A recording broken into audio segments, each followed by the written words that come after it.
कभी बनीगाला के वायर, कभी केपीके की गलियों में तो कभी कश्मीर की गलियों में, कभी पंजाब की गलियों में तो कभी सिंध की गलियों में तो कभी बलूचिस्तान की गलियों में मैं अब बिला ताहीर दावत खिताब देने जा रहा हूं सरदार हाजी ज़ैन सदज़ोई, मेंबर CECAJ के member mobilisation committee North Punjab, coordinator to Ali Mohammad, Sardar Haji Zain Qadri.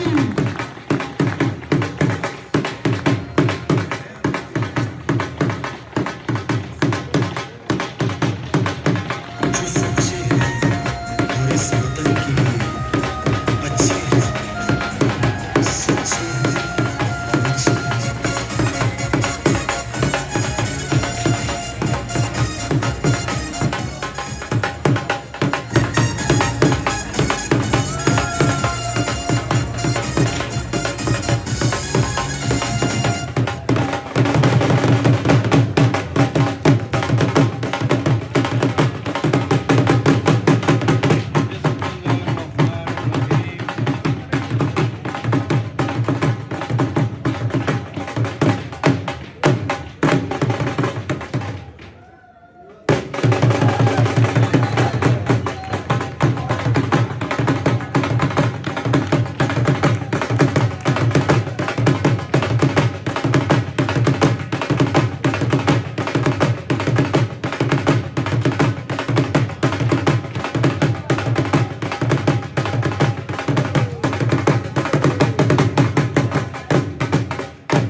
बिस्मिल्लाहिर्रहमानिर्रहीम।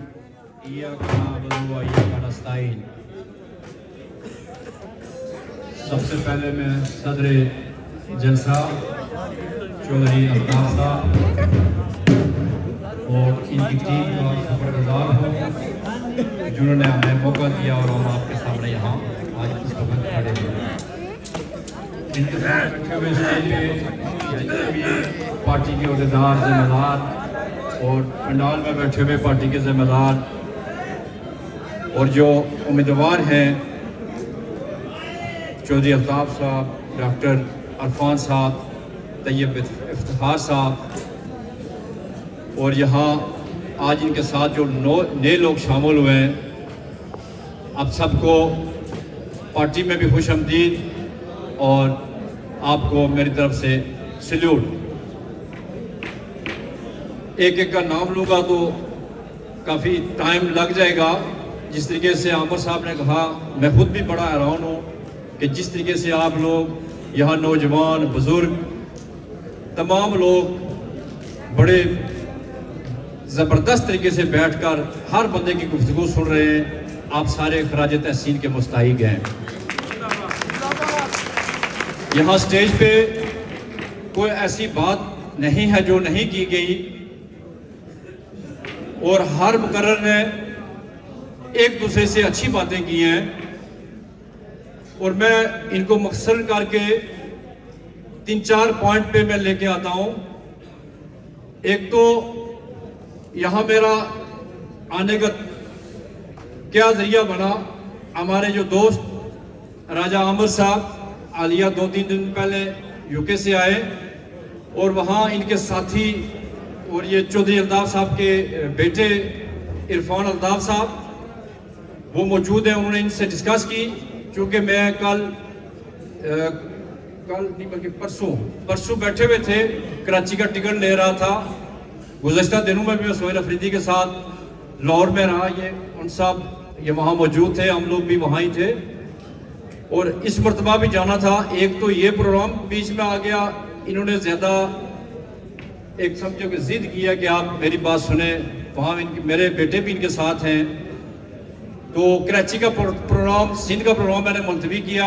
हमारे अपने इलाके में भी 1-2 प्रोग्राम है। 14 तारीख हमारा अपना भी कन्वेंशन है और हमारे स्टेट सेक्रेटरी ने जिस तरीके से कहा, मेरे दोस्तों आप यकीन करें कोई ऐसा जुल्म सितम नहीं है जो इस रियासत ने पाकिस्तान तहरीक इंसाफ के वर्कर्स और लीडरों के ऊपर इस्तेमाल नहीं कर चुके।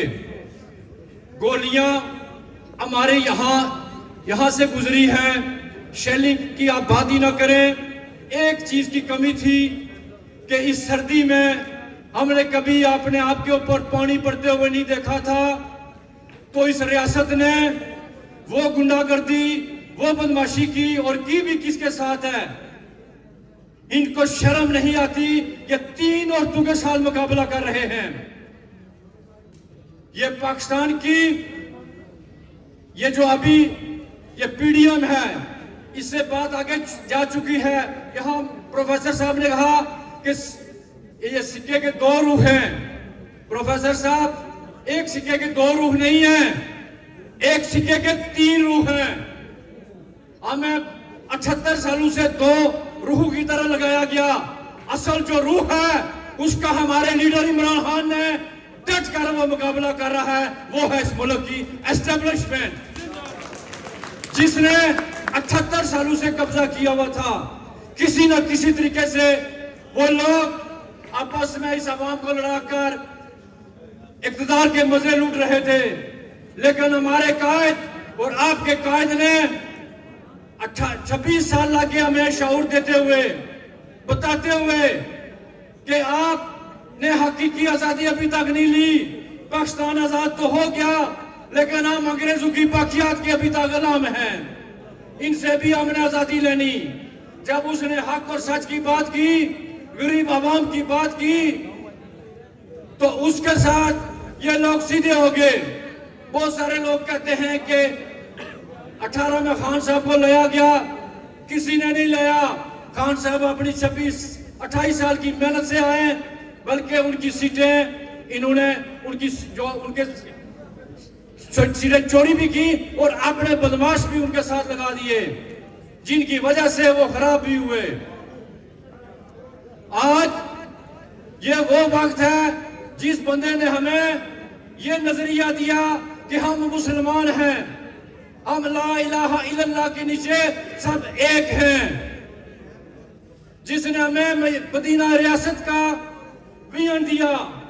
जब मदीना रियासत की बात आई तो अंग्रेज इकट्ठे हो गए। यहां किसी ने बात की कि नबी सल्लल्लाहु अलैहि वसल्लम की उन्होंने बात की। मेरे दोस्तों, वो कौन सी बात है मेरे मुर्शिद ने नहीं की?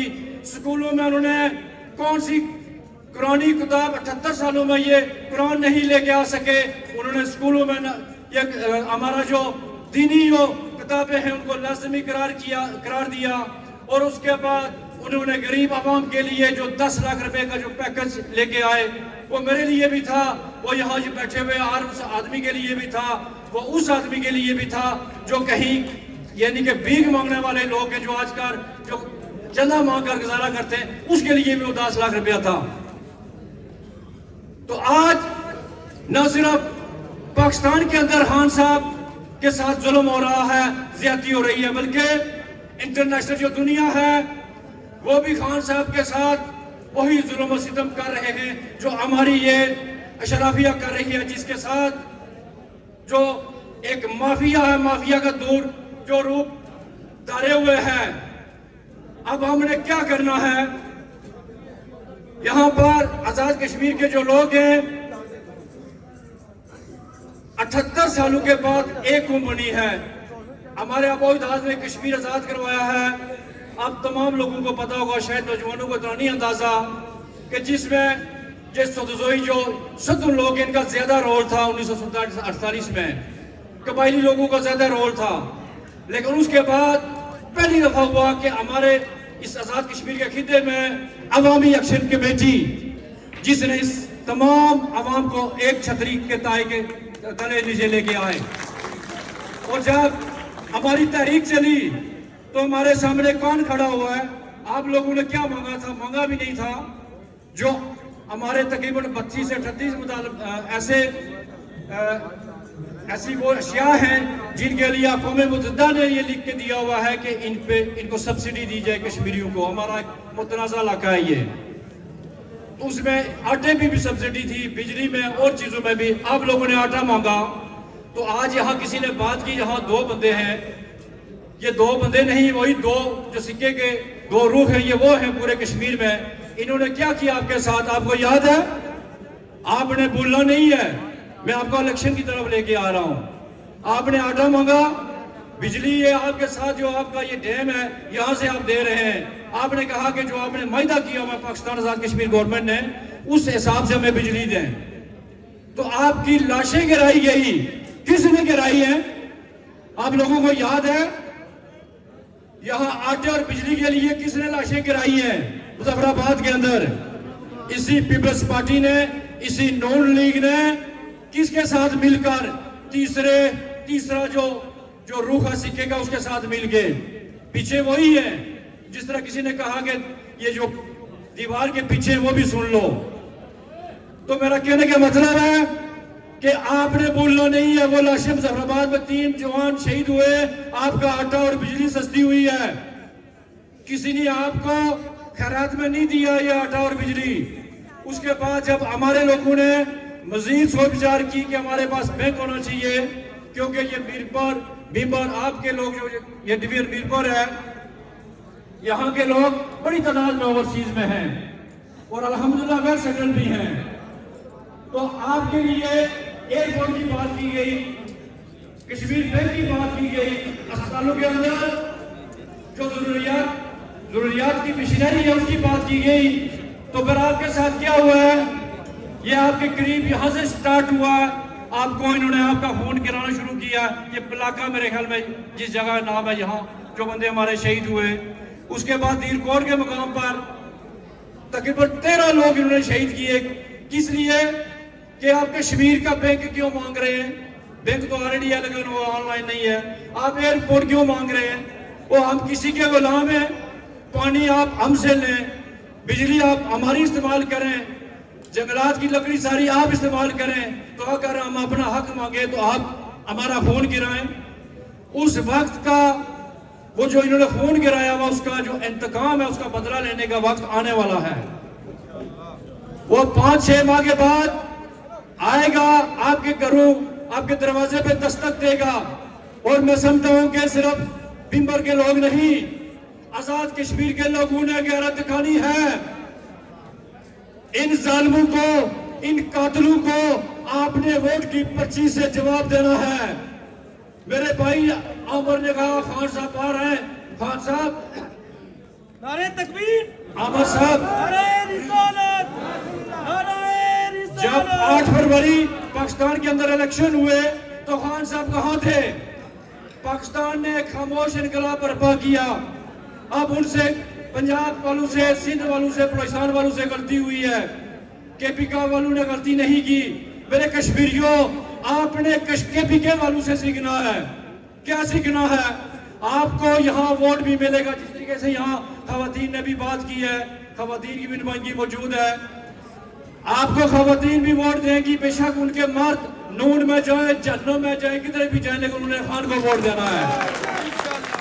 आपका नौजवान लाजमी वोट देंगे। उनके जो आजकल थोड़े से जो कुछ लोग हैं नून पीस पार्टी में, जिधर मर्जी जाए, नौजवानों ने खान को वोट देना है। ये मेरा चैलेंज है आप लोगों को।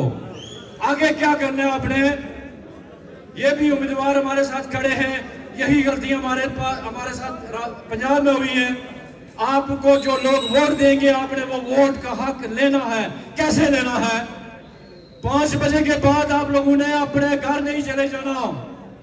आपने अपने इलेक्शन पोलिंग स्टेशन से अपना रिजल्ट लेके प्रेसिडेंटिंग ऑफिसर से साइन करवा के उसके बाद आयोग के पास जाना है।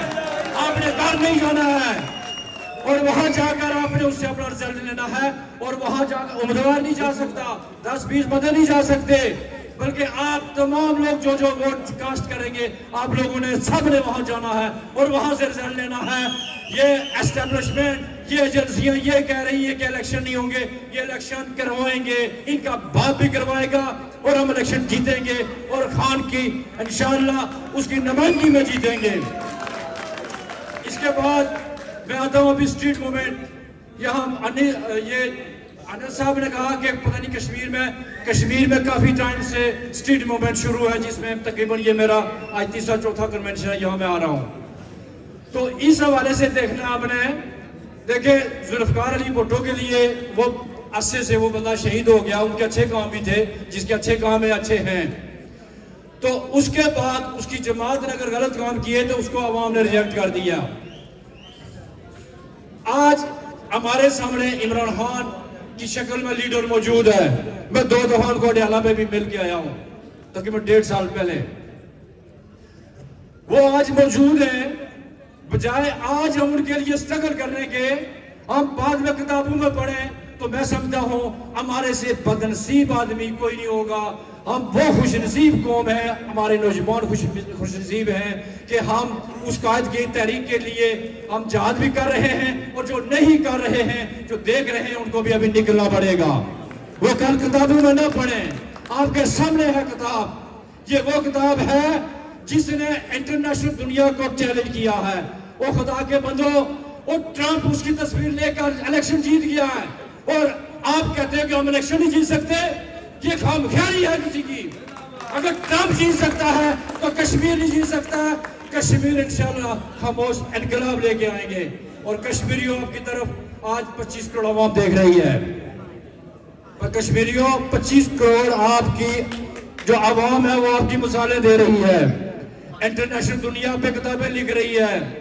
जो आज आलिया अपने एक यूनिटी का मुजाहिरा किया है, उसमें मैं अपने अवामी एक्शन कमेटी के जो जिम्मेदार हैं उनको भी